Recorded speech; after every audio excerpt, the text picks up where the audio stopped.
Hello friend high court के अनुवादक परीक्षा के लिए यह दूसरा वीडियो सेशन है। आशा करते हैं इसके पहले वाला वीडियो सेशन आप जरूर देख लिए होंगे। उसमें प्रयुक्त जितनी भी तरह के पारिभाषिक शब्द आए थे सारे शब्दों को आप लर्न कर लिए होंगे और आप यह भी जान लिए होंगे कि इस तरह के पैसेज का किस तरह से अनुवाद किया जाना चाहिए।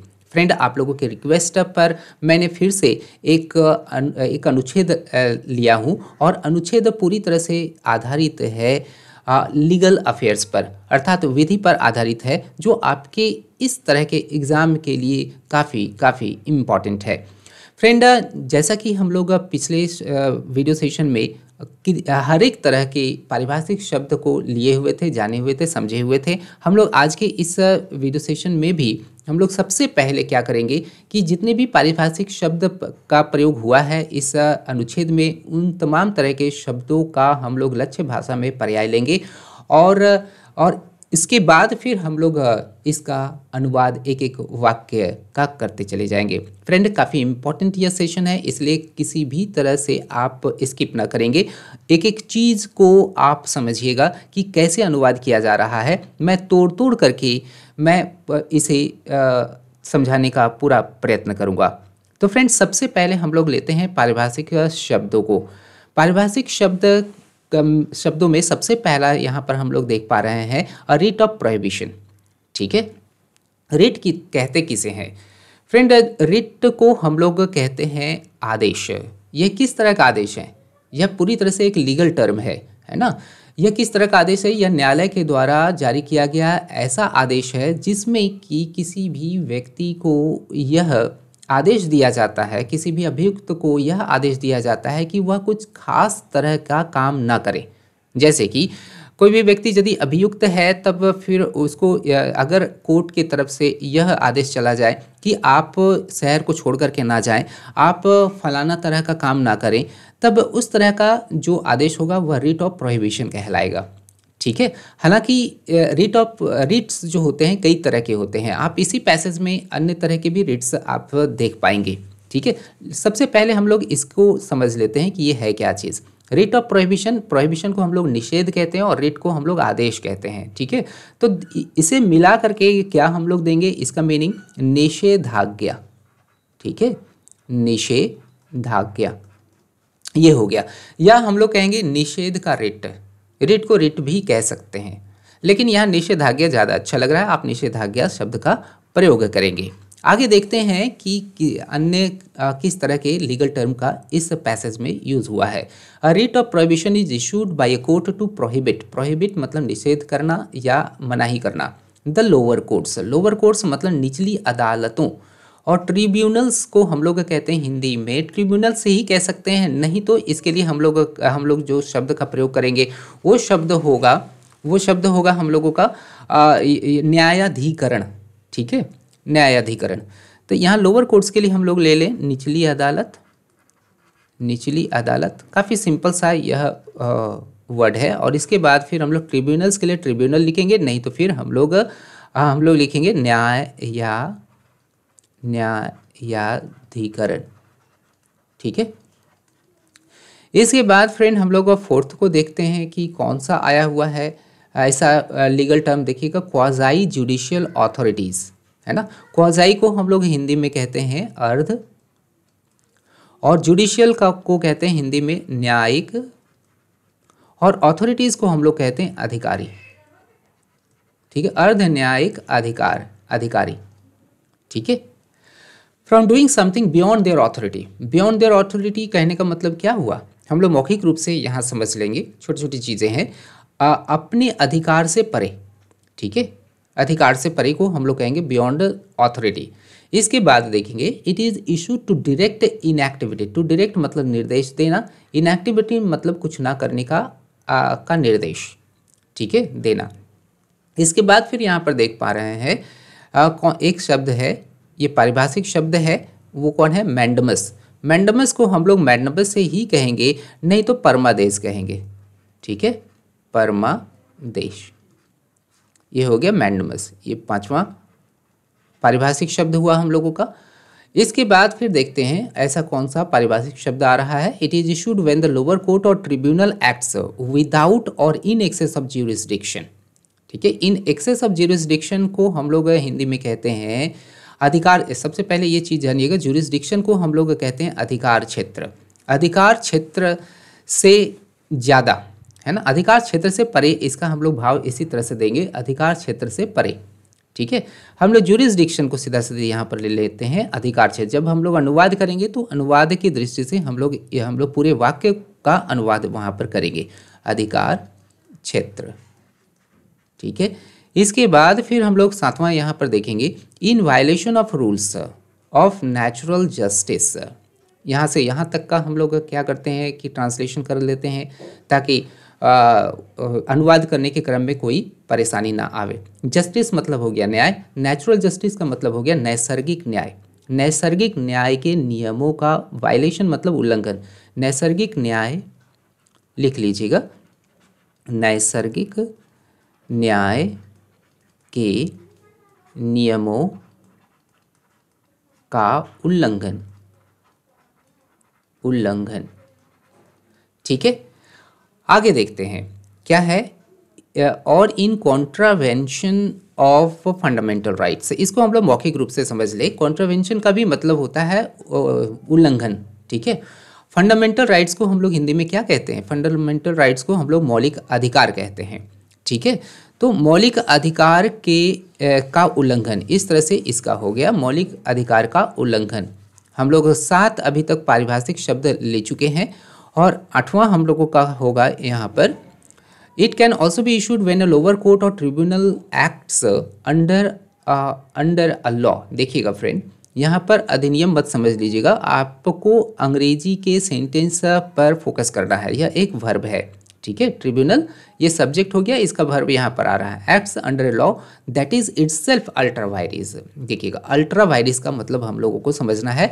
अल्ट्रा वायरिस का मतलब हो जाता है बियॉन्ड वंस ज्यूरिसडिक्शन। सीधा सीधी इसी तरह का यह भी भाव देने वाला है। यह एक लैटिन फ्रेज है और यह एडजेक्टिव के जैसा यहाँ पर यूज हुआ है। ठीक है, एडजेक्टिव फ्रेज है लैटिन का। अल्ट्रा वायरिस का मतलब होता है कि अधिकार क्षेत्र से परे, अधिकार क्षेत्र से परे। ये हो गया 8वां पारिभाषिक शब्द। इसके बाद आगे देखते हैं, the difference between the writ of certiorari. ये देखिएगा, फिर एक तरह का रिट आया है। देखिए, 2 तरह का रिट से यहीं पर प्रयुक्त हो गए हैं, रिट ऑफ सर्टियोराई और writ of prohibition. Writ of prohibition मतलब हो गया निषेधाज्ञा, और रिट ऑफ और इसमें ये किस तरह का रिट है? यह ऐसा रिट है, यह एक ऐसा न्यायालय के द्वारा जारी किया गया यह आदेश है जिसमें किसी भी व्यक्ति को, किसी भी अभियुक्त को कोई काम न करने का आदेश जारी किया जाता है। और लेकिन रिट ऑफ सर्टियोराई जो होता है वह एक ऐसा रिट होता है, यह एक ऐसा आदेश होता है जिसमें कोई उच्च न्यायालय जो होता है, जो बड़ा जो न्यायालय होता है, वह छोटे न्यायालय के आदेश पर विचार करता है। इसे हम लोग हिंदी में कहते हैं उत्प्रेषण रिट। उत्प्रेषण रिट या उत्प्रेषण आदेश हम लोग कह सकते हैं। अब फ्रेंड आगे देखते हैं कि और कौन सा पारिभाषिक शब्द हम लोगों को मिल सकता है। Is that they are issued at different stages of proceedings. Proceedings को हम लोग हिंदी में क्या कहेंगे? कार्यवाही। ठीक है, कार्यवाही। और केस को हम लोग कहेंगे मामला, है ना। अब आगे देखिएगा, द रिट ऑफ सर्टियोराई या the writ of certiorari is issued after the case is heard and decided. It is issued to quash. देखिएगा, ये क्वॉश शब्द का बहुत ही फ्रिक्वेंटली यूज होता है कोर्ट के कैंपस में। ठीक है, तो इसका भी हम लोग हिंदी जान लेते हैं। क्वॉश का मतलब होता है रद्द करना या खारिज कर देना। ठीक है, रद्द या खारिज कर देना, क्वॉश खत्म कर देना। ठीक है, सिरे से खत्म कर देने के लिए हम लोग क्वॉश शब्द का प्रयोग करते हैं। डिसीजन के लिए यहाँ पर निर्णय या यहाँ पर फैसले शब्द का प्रयोग करेंगे। ठीक है, फैसला। इसके बाद फिर क्या है? और order of the lower court, when the lower court passed an order without और in excess of jurisdiction. Whereas the writ of prohibition is issued prohibiting the proceedings in the lower court which acts without और in excess of jurisdiction while the case is pending before it. Friend, इस तरह से हम लोगों ने इतने सारे पारिभाषिक शब्दों को लर्न कर लिया है। अब बारी है इस दिए गए विधि पर आधारित पैसेज का अनुवाद करना। फ्रेंड, हम लोग पिछले वीडियो सेशन में सीखा हुआ था कि अंग्रेजी का वाक्य विन्यास कैसा होता है और हिंदी का वाक्य विन्यास कैसा होता है। अंग्रेजी के वाक्य विन्यास की यदि हम लोग बात करते हैं तब हम लोग पाते हैं कि यह एक सामान्य सा जो वाक्य विन्यास है अंग्रेजी का, वह है कि सबसे पहले हम लोग सब्जेक्ट को लगाएंगे, है ना। यदि वाक्य स्वीकारात्मक है तो, है ना, सबसे पहले सब्जेक्ट को लगाएंगे। यदि वर्ब ट्रांजिटिव है तब सब्जेक्ट के बाद उस ट्रांजिटिव वर्ब को लगाया जाता है, और ट्रांजिटिव वर्ब है तब इसके बाद आपको ऑब्जेक्ट लगाना ही लगाना होगा। इसके बाद अदर वर्ड्स को लगाते हैं, और अदर वर्ड्स में किस तरह के शब्द आते हैं? अदर वर्ड्स में लगभग सारे तरह के वर्ड्स आ जाते हैं जो एडवर्ब्स होते हैं जनरली, जैसे कि एडवर्ब मैनर हो गया, एडवर्ब ऑफ प्लेस हो गया, एडवर्ब ऑफ टाइम हो गया, एडवर्ब ऑफ रीजन हो गया, एडवर्ब ऑफ क्वांटिटी हो गया, एडवर्ब ऑफ फ्रीक्वेंसी हो गया। इस तरह के एडवर्ब्स लास्ट में आपके आ सकते हैं। लेकिन हालांकि इसमें कुछ एक्सेप्शंस भी है, लेकिन आपको क्या करना है कि इस वाक्य विन्यास को स्मरण रख लेना है हमेशा के लिए, ठीक है। और यही यदि हम लोग अंग्रेजी से हिंदी करते हैं तो हिंदी का जो वाक्य विन्यास होता है इससे काफ़ी भिन्न होता है। हम लोग हिंदी में क्या करते हैं कि सब्जेक्ट को शुरू में रखते हैं, हालांकि कभी कभी सब्जेक्ट शुरू में नहीं भी आता है, वह हो सकता है कि दूसरे स्थान पर आवे, ठीक है। इसके बाद फिर हम लोग अदर वर्ड्स को लगाएंगे, अदर वर्ड्स को अर्थात एडवर्ब्स को लगाएंगे। इसके बाद क्या है? ऑब्जेक्ट है तो ऑब्जेक्ट को लगाएंगे, ऑब्जेक्ट। और ये जो वर्ब है, वर्ब को हिंदी वाक्य विन्यास में अंत में लगाया जाता है, ठीक है। इसके बाद हम लोग वर्ब को लगाएंगे। तब इस चीज़ को ध्यान में रख करके हम लोग चलते हैं, इस दिए गए पैसेज को अनुदित करते हैं, ठीक है। सबसे पहला हम लोग सेंटेंस से यहाँ पर देखेंगे, उसके सारे कंपोनेंट्स को हम लोग पहले पहचानेंगे, क्योंकि जब तक हम लोग कंपोनेंट्स को नहीं पहचान पाएंगे तब तक हम लोग उसे उसके वाक्य विन्यास में कैसे रख पाएंगे, ठीक है। यहाँ पर हम लोग सबसे पहले वर्ब को देखते हैं कि वर्ब क्या है? पैसिव वॉइस में है, ठीक है। Is issued be plus verb का थर्ड फॉर्म यदि हम लोग देख पाते हैं किसी भी सेंटेंस में तब वह पैसिव वॉइस में कहलाता है। यह पैसिव वॉइस में हो गया। और ये इसका मतलब क्या हो गया कि इज इशूड का मतलब हुआ जारी किया जाता है। किसके द्वारा? है ना, कोर्ट के द्वारा। क्या जारी किया जाता है? Writ of prohibition. देखिएगा कि वर्ब से यदि पैसिव वॉइस में वर्ब से आपको प्रश्न करना है, किसको नहीं तो क्या से प्रश्न करें, और जो जवाब आएगा वही हमारा सब्जेक्ट होगा, ठीक है। तो सब्जेक्ट यहाँ पर रिट ऑफ प्रोहिबिशन हो गया। और मैंने कहा था कि जो एडवर्ब होगा उसको सबसे पहले हम लोग रखेंगे, है ना। यहाँ पर देखिएगा सब्जेक्ट हमारा रिट ऑफ प्रोहिबिशन हो गया, इज इशूड वर्ब हो गया, बाय अ कोर्ट हो गया, ये हमारा एजेंट हो गया, ठीक है। और ये जो prohibit, to prohibit the lower courts, tribunals and other quasi judicial authorities from doing something beyond their authority, ये जो यहाँ से यहाँ तक जो देख पा रहे हैं, पूरा यहाँ से लेकर के यहाँ तक, ये हमारा एडवर्ब ऑफ रीजन है, इसीलिए इसको हम लोग सबसे पहले लिखेंगे, ठीक है। और इतना बड़ा जो पार्ट है एडवर्ब ऑफ रीजन का, उसका हम लोग प्रारंभ कहाँ से करेंगे? देखिएगा, यहाँ से स्टार्ट करेंगे, इसको लेंगे, फिर इसको लेंगे, फिर इसके बाद इसको लेंगे, है ना। यहाँ पर हम लोग अब क्या करते हैं कि इसका अनुवाद लेना प्रारंभ कर देते हैं। लोअर कोर्ट्स मतलब निचली अदालत, अदालतें, निचली अदालतें, अदालतों लीजिएगा, निचली अदालतों, न्यायाधिकरणों, न्यायाधिकरणों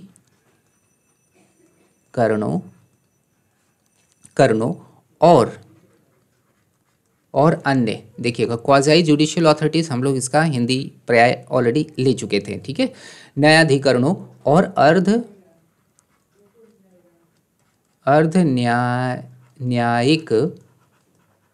न्यायिक अधिकारियों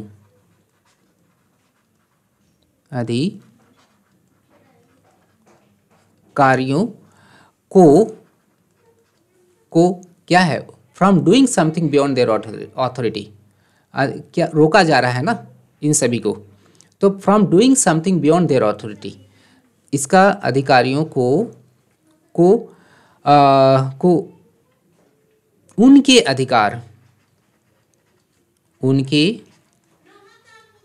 अधिकार से परे कुछ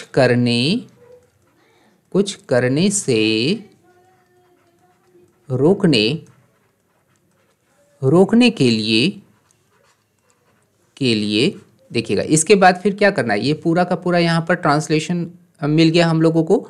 इसके बाद फिर हम लोगों को सब्जेक्ट रखना है। सब्जेक्ट कौन है ना? सब्जेक्ट दरअसल क्या है कि अगर एक्टिव वॉइस में बात किया जाए तो सब्जेक्ट हमारा कोर्ट है ना। इशू कौन करती है? तो कोर्ट न करती है। इशू को करती है कोर्ट, किसको, क्या चीज़ को इशू करती है? तो रिट ऑफ प्रोहिबिशन को, है ना।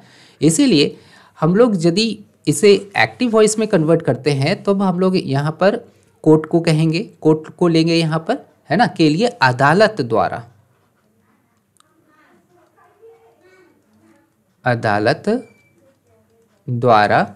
द्वारा निषेधाज्ञा, ठीक है। रिट ऑफ प्रोहिबिशन मतलब निषेधाज्ञा जारी की जाती है,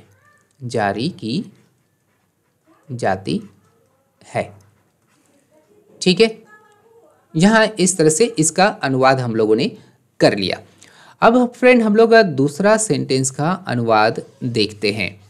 फ्रेंड यदि सेंटेंस काफ़ी बड़ा हो और आपको समझ में ना आ रहा हो तो सबसे पहले तोड़ करके आप उसे हिंदी समझ लें। इसके बाद फिर आपका अनुभव आपको क्या आपके सारे तरह के कंपोनेंट्स को जोड़ करके हिंदी में अच्छी तरह से कन्वर्ट करके दे देगा, क्योंकि हिंदी में हम लोग सभी की पकड़ रहती है और हम लोग इस चीज़ का पता लगा सकते हैं कि सेंटेंस किस तरह से सुनने में ज़्यादा अच्छा लग रहा है। सजाना संवारना पहले समझ लेना है, इसके बाद सजाने का काम करना है, ठीक है। फिर आगे भी देखिएगा कि सेंटेंस क्या है, पैसिव वॉइस में इट इज़ इशूड, यह जारी किया जाता है। हम लोग इसका भाव निकाल लेते हैं, है ना। यह जारी किया जाता है टू डायरेक्ट इन एक्टिविटी, है ना। यह जारी किया जाता है कब कुछ ना करने का निर्देश जारी किया जाता है, कुछ ना करने का निर्देश जारी किया जाता है। और इस तरह से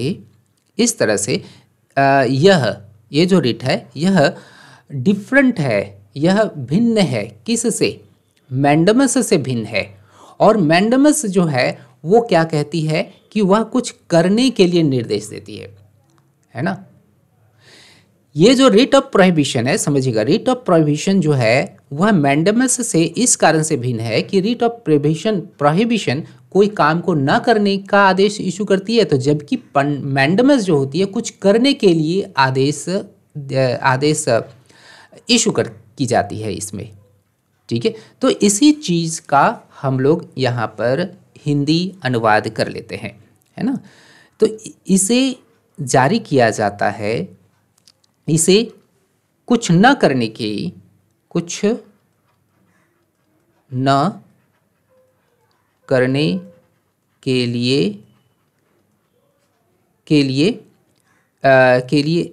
जारी किया जाता है, जारी किया जाता है। इस सेंटेंस को हम लोग ऐसे भी कह सकते हैं, इसे कुछ न करने के लिए निर्देश जारी किया जाता है, ठीक है। यहाँ पर हम लोग निर्देश भी दे सकते हैं, क्योंकि डायरेक्ट लिखा हुआ है तो आप लोग इसे निर्देश भी दे सकते हैं। आप निर्देश नहीं भी दे करके आप देख पा रहे हैं कि भाव यहाँ पर वही दे रहा है, इसे कुछ न करने के लिए जारी किया जाता है या इसे कुछ न करने के लिए निर्देश जारी किया जाता है, ठीक है। आपको जैसा अच्छा लगे आप उस तरह से करें। और इस तरह से एंड 10 का मतलब यही हुआ। और इस तरह से यह कौन है ना, ये जो है रिट ऑफ प्रोहिबिशन, यह मैंडमस मतलब परमादेश, यह परमादेश या मैंडमस को मैंडमस से भी लिख सकते हैं। और इस तरह से यह परमादेश से भिन्न है जो कुछ करने के लिए निर्देश जारी करता है, निर्देश जारी करता है। ठीक है, तो भाव हम लोग निकाल लिए, तो फिर उसका अनुवाद करना भी इस तरह से हम लोगों के लिए आसान हो गया। अब फ्रेंड क्या करते हैं, तीसरे सेंटेंस पर हम लोग ध्यान केंद्रित करते हैं। तीसरा सेंटेंस क्या है हम लोगों का, तीसरा सेंटेंस है इट इज़ इशूड। फिर यहाँ पर इट इज़ इशूड आया हुआ है, इसे जारी किया जाता है व्हेन द लोअर कोर्ट और ट्रिब्यूनल एक्ट्स विदाउट और इन एक्सेस ऑफ जुरिस्डिक्शन और in violation of rules of natural justice और in contravention of fundamental rights, है ना। सबसे पहले इसे जारी किया जाता है तब जब, इसे हम लोग ले लेते हैं, इसे जारी तब किया जाता है, तब किया जाता है जब, जब कब किया जाता है यहाँ पर हम लोग देख लेते हैं। जब द लोअर कोर्ट, जब निचली अदालत या ट्रिब्यूनल अर्थात न्यायाधिकरण, जब निचली अदालत या न्यायाधिकरण अपने अधिकार क्षेत्र बिना अपने अधिकार के या अपने अधिकार क्षेत्र के परे या नैसर्गिक न्याय के नियमों का उल्लंघन करके या मौलिक अधिकार का उल्लंघन करके कोई कार्य करती है। ठीक है, कोई कार्य करती है, इसे जारी तब किया जाता है, वही लिख देंगे, तब जारी तब किया जाता है जब निचली अदालत, जब निचली अदालत या न्यायाधिकरण या ट्रिब्यूनल, है ना, निचली अदालत या न्यायाधिकरण बिना अपने अधिकार के विदाउट है ना, विदाउट जुरिस्डिक्शन, बिना अधिकार के या अधिकार क्षेत्र से बाहर या परे, अधिकार क्षेत्र से परे या नैसर्गिक न्याय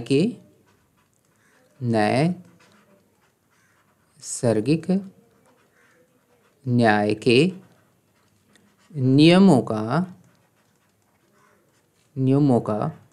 उल्लंघन करके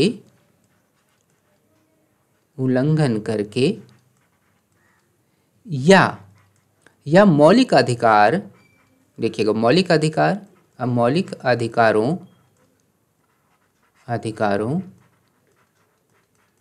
का उल्लंघन करके कोई काम करता है, उल्लंघन करके कोई कार्य करती है, कोई कार्य करती है। ठीक है, तो इस तरह से इसका भी ट्रांसलेशन हम लोगों ने कर लिया, है ना। अब फ्रेंड नेक्स्ट सेंटेंस पर हम लोग फोकस करते हैं, उसे भी हम लोग सबसे पहले भाव उसका समझ लेते हैं अच्छी तरह से। भाव को अच्छी तरह से समझ लेने के बाद हम लोग उसका अनुवाद करेंगे।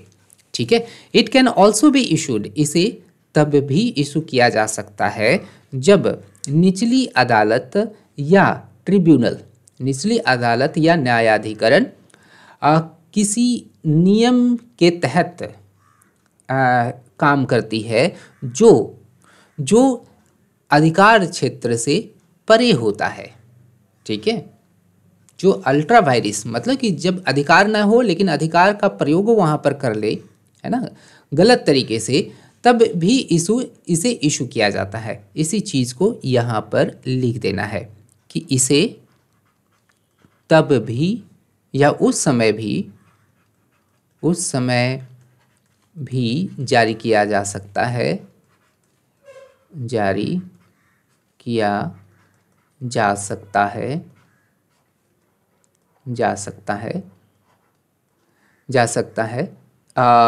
जब निचली अदालत या न्यायाधिकरण, जब निचली अदालत या न्यायाधिकरण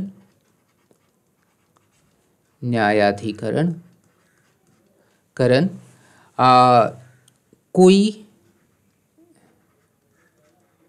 कार्य अपने अधिकार क्षेत्र से, अपने अधिकार कहा जाए तो सेम भाव निकल रहा है यहाँ पर, अधिकार क्षेत्र से परे करता है, परे करती है लगाइए, है ना। तो इसका भी हम लोगों ने यहाँ पे ट्रांसलेशन कर लिया है। इसके बाद फिर सेंटेंस क्या आ रहा है, the difference between the writ of certiorari and prohibition is that they are issued at different stages of proceedings of the case. पढ़ते हैं, इसे समझने का प्रयास करते हैं। The difference between the writ of certiorari and prohibition, हम लोग सर्टियोराई के बारे में जान लिया था। सर्टियोराई, रिट ऑफ सर्टियोराई का मतलब क्या होता है, उत्प्रेषण का रिट, ठीक है, उत्प्रेषण का आदेश। उत्प्रेषण का आदेश और निषेधाज्ञा में अंतर यह है कि ये दोनों, है ना, ये दोनों या that they are issued at, ये दोनों मामले की कार्यवाही के अलग अलग स्तरों पर जारी किए जाते हैं, ठीक है। इसी चीज़ को हम लोगों को लिख देना है। तब लिखेंगे यहाँ पर कि उत्प्रेषण का आदेश, उत्प्रेषण का आदेश और निषेधाज्ञा और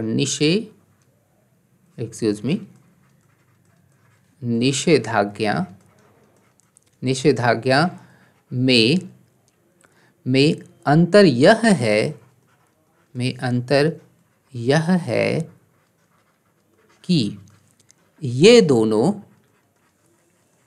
आप ले दे, या ये दोनों दे, ये दोनों इधर उल्टा से चलेंगे। ये दोनों मामले की कार्यवाही के अलग अलग स्तरों पर, ये दोनों मामले की कार्यवाही के अलग अलग स्तरों पर जारी किए जाते हैं, ठीक है, जारी किए जाते हैं। ओके, आगे देखते हैं कि अगला सेंटेंस क्या है। अगला सेंटेंस है the writ of certiorari is issued after the case is heard and decided.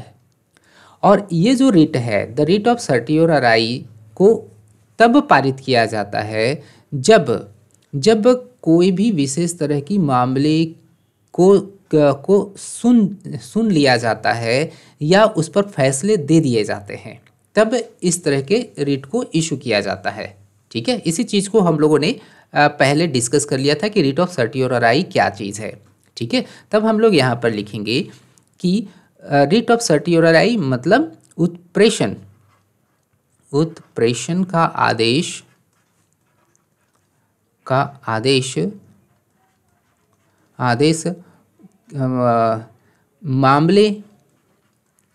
मामले की सुनवाई और फैसले के बाद जारी किया जाता है। आसान है, ठीक है। आगे सेंटेंस देते हैं, it is issued to quash the decision और order of the lower court. निचली अदालत के आदेश को खारिज करने के लिए यह जारी किया जाता है, ठीक है, जारी किया जाता है। तब जब when the lower court passed an order, जब निचली अदालत कोई आदेश को पारित करता है बिना अपने अधिकार के या अपने अधिकार के परे, तब इस तरह का रिट को इशू किया जाता है, ठीक है। तो इसी चीज़ को यहाँ पर हम लोग इस तरह से लिखेंगे कि इट इज़ इशूड, ये देखिएगा एडवर्ब ऑफ रीज़न है ना यहाँ पर, यहाँ ये इधर से लेकर के चलेंगे कि यह कॉज द डिसीजन, यह निचली अदालत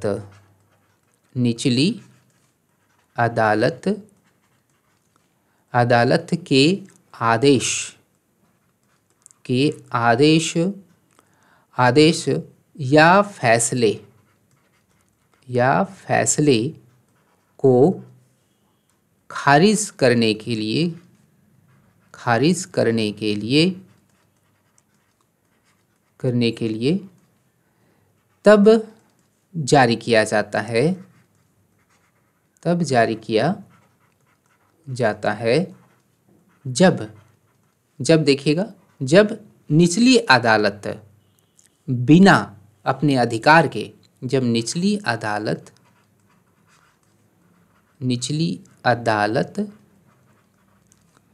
बिना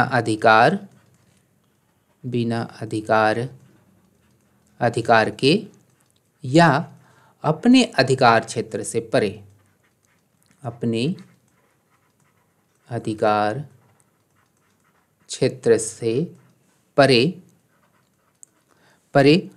कोई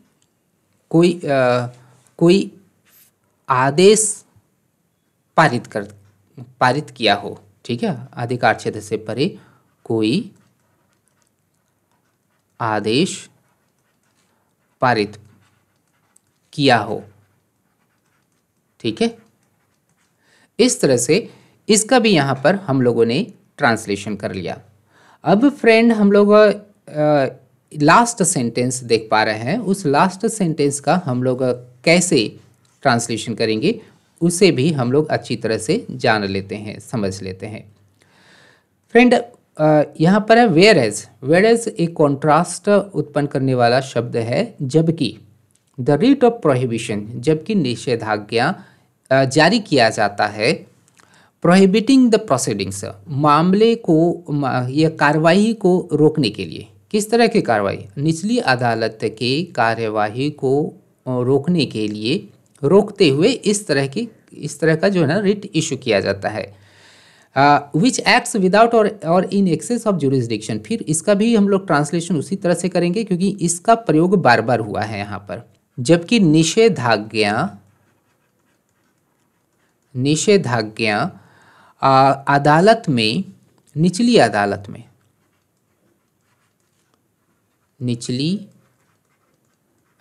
में कार्यवाही को प्रतिबंधित करते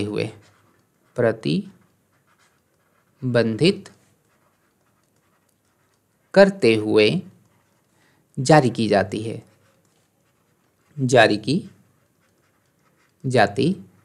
है, जो विच, ठीक है, जो अधिकार क्षेत्र, जो बिना अधिकार, वही लिखेंगे, जो बिना अधिकार के या अपने अधिकार क्षेत्र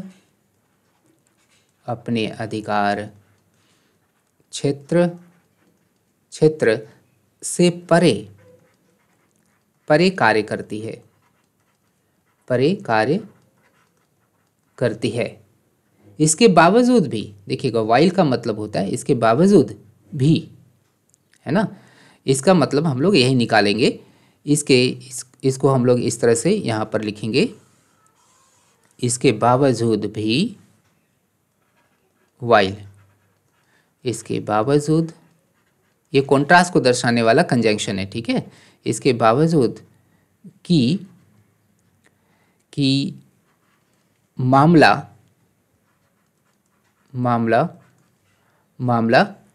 अभी भी लंबित है, ठीक है। While the case is pending before it, मामला अभी भी इसके समक्ष, ये देखिएगा बिफोर इट है इसलिए इसके समक्ष, मामला अभी भी इसके समक्ष लंबित है, एक्सक्यूज मी, समक्ष लंबित है।